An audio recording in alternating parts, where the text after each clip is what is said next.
학생 정서행동 이해를 위한 학생 상담 길라잡이 중등 학부모.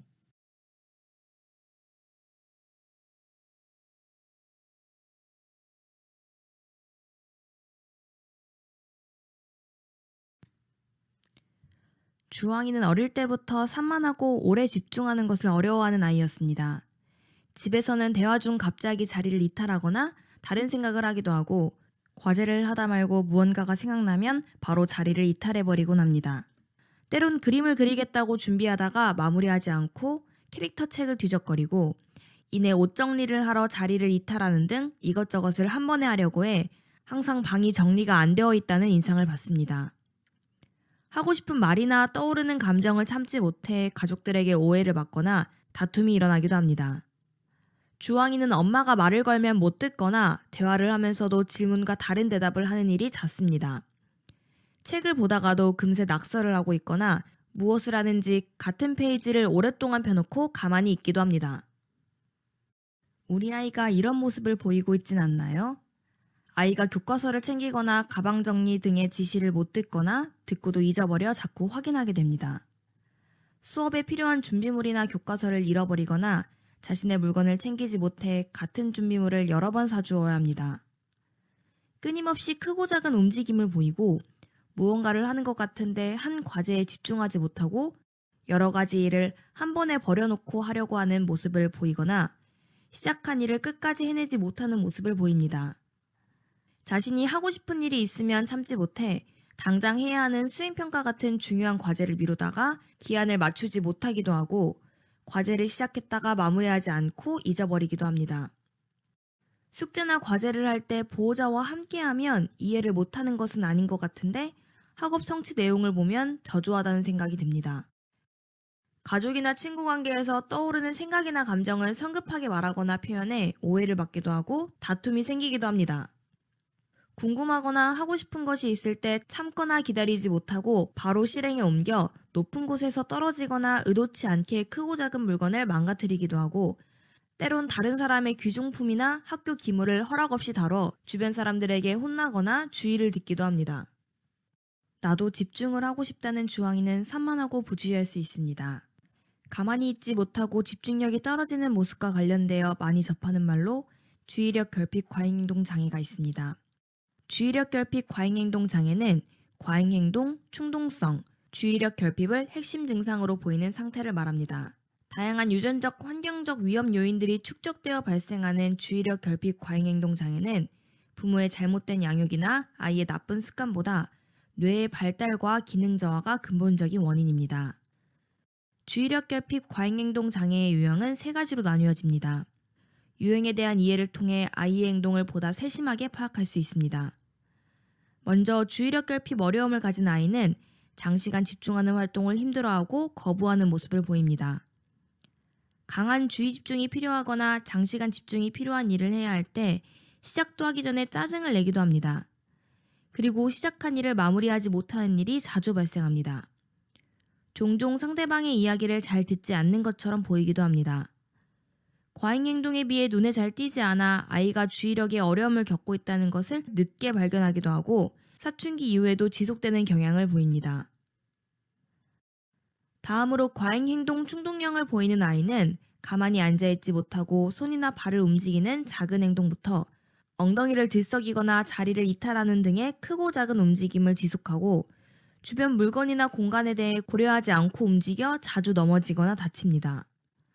순서를 기다리는 것을 어려워하여 중간에 끼어들거나 질문이 끝나기도 전에 대답하는 경우가 종종 있습니다. 상대적으로 조금 더 오래 지속되는 주의력 결핍형에 비해 과잉행동은 나이가 들면서 줄어드는 경향을 보입니다. 마지막으로 혼합형은 주의력 결핍과 과잉행동 충동형이 같이 나타나는 유형을 말합니다.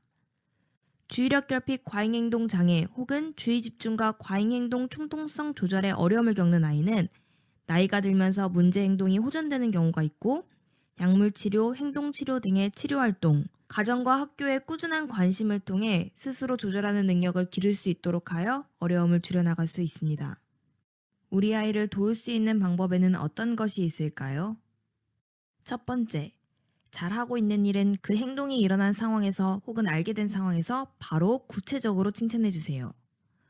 과제를 약속한 시간에 마쳤다면 오늘까지 마치기로 한 이 과제를 다 했구나. 나와 한 약속과 그 약속을 지키기로 한 시간을 지켜주어서 나는 너무 고맙고 네가 기특하구나.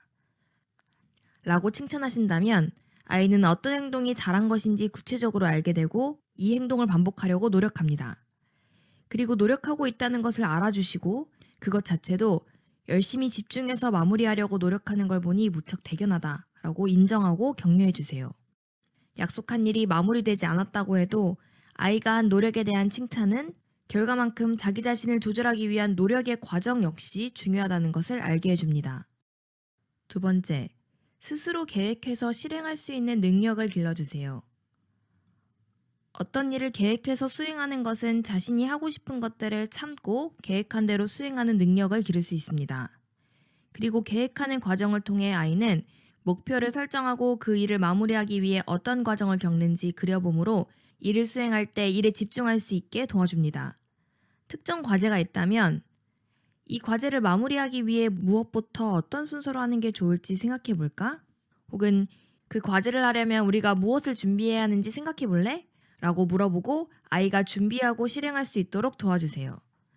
그리고 계획하여 수행하는 과정을 단계로 생각해 수행하도록 도와주세요.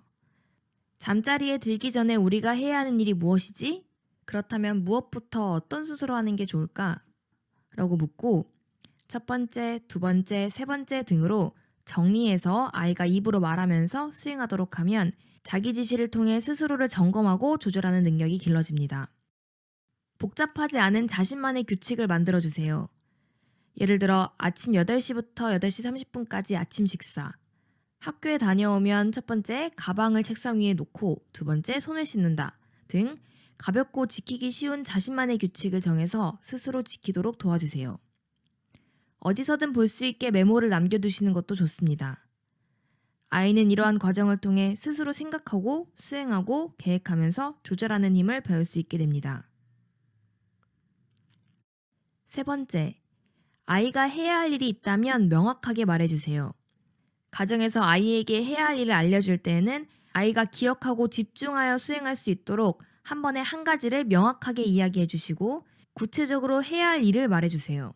예를 들어 옷을 갈아입고 방을 청소해야 한다면 실내복으로 갈아입으렴으로 한 가지를 수행하도록 해주고 그 다음에 다른 할 일을 알려주세요. 청소도 책상 위에 책을 책꽂이에 꽂으렴이나 바닥에 벗어놓은 옷을 세탁기에 넣으렴과 같이 해야 할 행동을 구체적으로 말해주세요. 그리고 아이가 무언가를 할 때 다른 것에 주의를 잃지 않도록 책상이나 주변이 정돈된 상태가 되도록 도와주세요. 네 번째, 다른 사람과 대화하는 방법을 알려주세요. 집중이 안 되거나 충동적인 아이들은 대화에 집중하지 못하거나 다른 사람과의 대화나 활동에서 충동적으로 말하고 행동해서 원만한 대인관계를 유지해 나가는 것이 어려운 경우가 많습니다. 자신의 감정을 구체적으로 말하고 전달할 수 있도록 말하는 방법이나 듣는 방법을 알려주시면 좋습니다. 다섯 번째, 하지 말아야 할 것보다 해야 할 것들을 알려주세요. 움직이지 마, 껴들지 마 라는 말보다는 움직이고 싶으면 손가락으로 다리를 톡톡 치며 참아볼까? 하고 싶은 말이 있어도 조금 기다려줄래? 라고 말해주세요. 아이는 가능성을 열어주는 말로 조금 더 다양한 것들을 시도해보려고 마음먹을 수 있습니다. 자리에 앉아있는 것을 너무 힘들어하면 중간중간 주의 환기를 위해 화장실에 다녀오게 하거나 물을 마시게 하는 방법도 있습니다.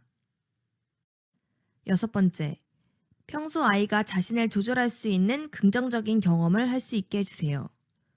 규칙 있는 스포츠 활동이나 보드게임, 집중하며 성취감을 느낄 수 있는 수공예, 정해진 예산 안에서 여행 계획을 세워 다녀오기 등의 활동을 통해 자신을 조절하며 계획하고 기다리는 능력을 키울 수 있습니다. 마지막으로 정신건강의학과의 도움을 고려해보세요. 아이가 신경학적 유전적 원인 때문에 산만한 경우는 약물 복용을 통해 많은 부분이 나아질 수 있습니다. 또한 약물 치료와 함께 놀이치료, 행동치료 등 다양한 심리치료를 병행하면서 아이가 스스로 자신을 조절하는 능력을 기를 수 있습니다. 물론 전문적 치료를 진행할 때에는 전문의와 꼭 상의하시고 지금 아이에게 우선적으로 필요한 것이 무엇인지 이야기를 나누어 보시는 것이 좋습니다. 아이의 학교 생활을 돕기 위해 선생님과 이렇게 소통해 주세요. 첫 번째, 선생님께 아이의 학교 생활을 물어보고 아이가 학교에서 어떤 도움을 받는 것이 좋을지 상의해 보세요. 보호자가 학교 생활에서 아이가 달라졌으면 좋겠다고 바라는 점도 함께 전달하시면 아이의 교육 방향을 결정하는 데 큰 도움이 됩니다. 가정에서 아이가 어떤 방법으로 자신을 표현하고 어떻게 도와주고 있는지 선생님께 말씀해 주세요. 아이가 약을 먹고 있는 것은 없는지, 특별히 예민하거나 주의해야 할 건강상의 주의사항은 없는지, 어릴 적 성격이나 대인관계 특징 등을 통해 선생님은 아이를 깊게 이해하고 아이를 돕기 위한 준비를 할 수 있습니다. 집중력이 약한 아이들은 실제로 앞자리에 앉아서 선생님과 소통하며 수업을 할 때, 충동 조절에 어려움이 있는 아이들은 주의 환기를 위한 수업 시간 중에 간단한 심부름이나 자료 배부 같은 일이 아이가 수업을 더 집중할 수 있게 도와줍니다. 아이가 학교 안에서 자신의 능력을 충분히 발휘하도록 아이가 잘하는 것과 어려워하는 것을 선생님께 말씀드려 주세요. 강점을 활용해 학교 안에서 인정을 받으며 노력해야 하는 부분도 함께 성장하도록 도와주실 것입니다. 아이는 이러한 과정을 통해 학교와 선생님께 배려받고 있다는 것을 알게 되고 더 노력하는 모습을 보일 수 있습니다. 학교와 가정에서 함께 노력할 수 있는 것이 무엇인지 이야기해 보세요. 아이가 가장 긴 시간을 보내고 있는 학교 생활과 가정에서의 일관된 양육과 훈육적 개입은 아이가 더 명확하게 자신이 더 노력해야 할 일과 잘하고 있는 일을 확인하고 안정적으로 변화하고 성장하는 밑거름이 됩니다.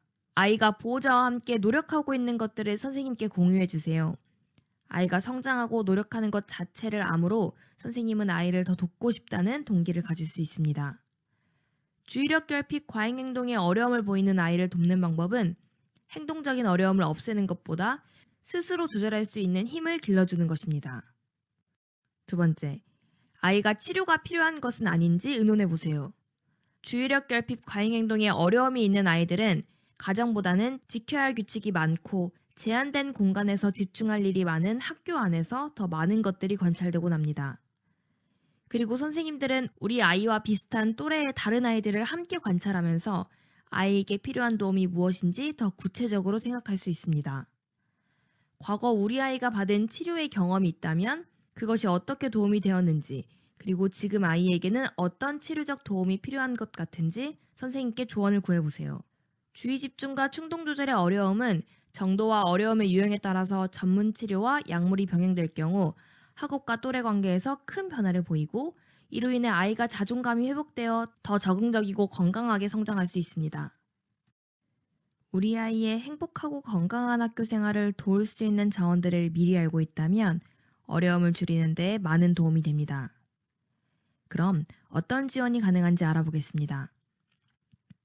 먼저 학교 내 위클래스와 지역의 위센터에서 지원을 받을 수 있습니다. 위클래스와 위센터에서는 모래놀이 치유 상담과 사회기술 훈련 등을 통해 우리 아이의 자기조절력을 기르고 계획하고 자신을 스스로 돌아보는 능력을 기를 수 있습니다. 필요한 경우 위센터에서는 가족 상담, 심리 검사, 치료 지원 등 다양한 지원이 가능합니다. 두 번째, 다양한 방법의 교육적 개입도 있다는 것을 기억해 주세요. 일반 학교의 교육과정보다 아이의 흥미나 활동성에 적합한 대안적 교육 방법은 없는지 생각해 보세요. 장기 위탁이나 단기 위탁 교육을 통해 아이가 자신이 흥미 있는 것을 탐색하고 스스로 해야 할 일을 찾으며 계획하고 집중하는 법을 배우고 자신을 조절해 나가는 법을 배울 수 있습니다. 위탁 교육과 관련한 부분은 담임 선생님과 상의하면 아이에게 필요한 것을 안내받을 수 있습니다. 마지막으로 전문 치료기관 방문이 어렵다면 시, 군, 위센터에서 운영하고 있는 마음건강 자문위를 통해 전문의의 의견을 들어보세요. 아이의 발달과 성장에 비교하여 아이에게 필요한 도움에 대한 조언을 들을 수 있습니다.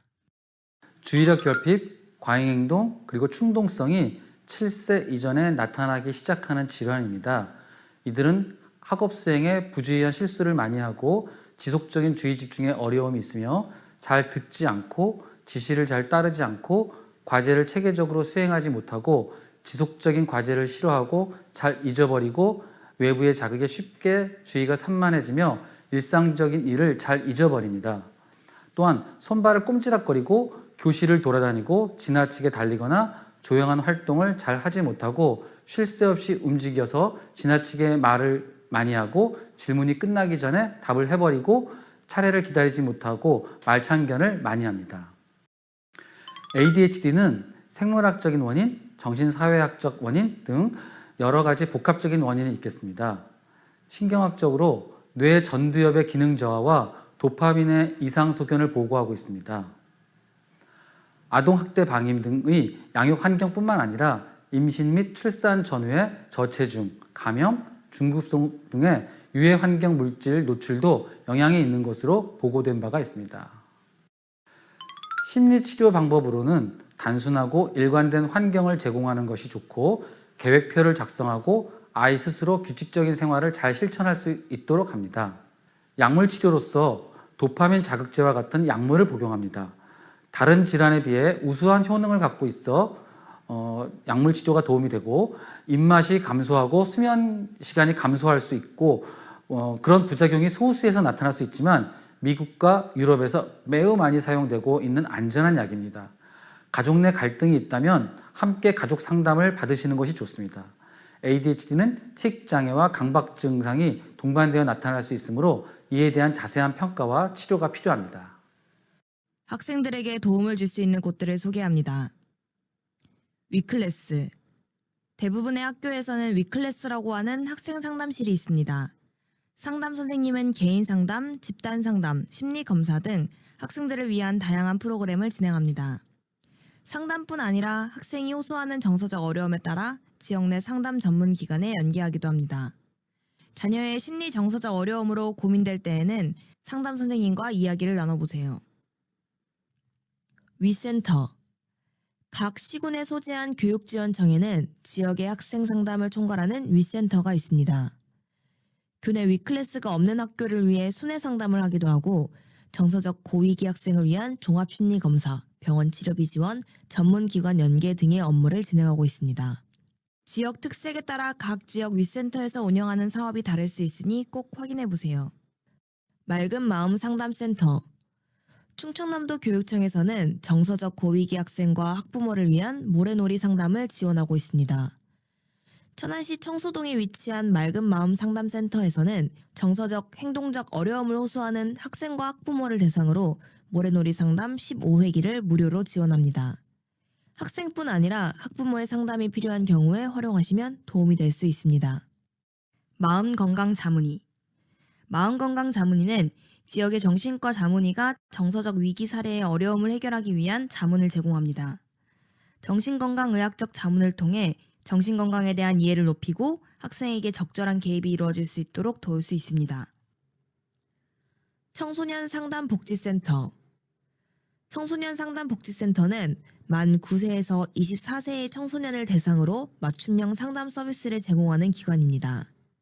센터 내방 상담뿐만 아니라 찾아가는 상담 사업, 아웃리치 활동, 교육 지원, 직업 체험 등 청소년의 건강한 성장을 지원하고 있습니다. 아울러 꿈드림센터 운영을 통해 학교 밖 청소년들을 대상으로 검정 고시 및 교육 지원, 진로 체험 등의 서비스를 제공하고 있습니다. 정신건강복지센터 및 해바라기 센터. 각 시군의 보건소에서는 정신건강 증진을 위한 정신건강 지원 사업을 운영합니다. 자살, 우울증, ADHD, 알코올 및 도박 중독을 겪는 청소년을 위한 정신건강 증진 서비스가 마련되어 있습니다. 특히 성사안의 경우 해바라기 센터 연계를 통해 상담 지원, 의료 지원, 수사 지원, 법률 지원을 받을 수 있습니다.